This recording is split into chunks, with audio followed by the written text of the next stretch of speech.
Good morning mga kasangkayan, it's lunchtime and this is the meal I made for myself. So this consists of purple cabbage, cucumber, large tomatoes, and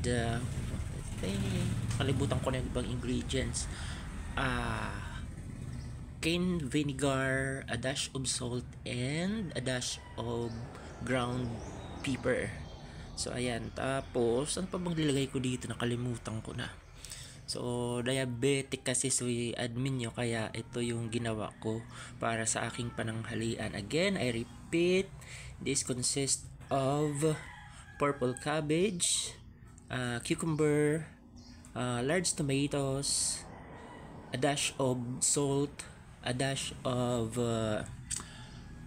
ground pepper, cane vinegar, and also nakalimutan ko kanina i-mention, may linagay pala ako dito na minced garlic. So actually this is just my own recipe, wala akong sinunod or finalo na na recipe for this.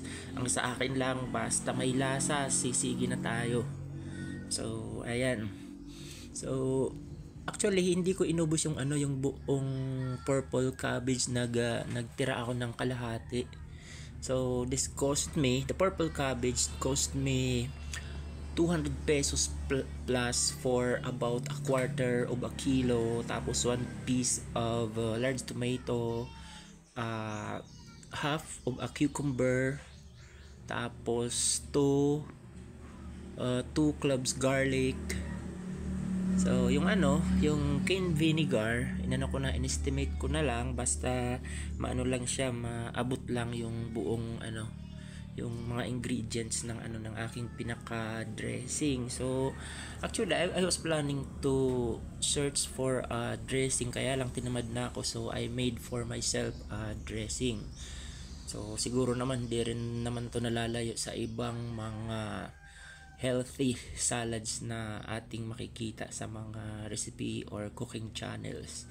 May siguro may ibang kulang lang or sa preparation, but that's it. Basta yung purpose ko is magkaroon lang ng lasa itong pagkain ito, this lunch. So that would be all for now mga kasangkayan.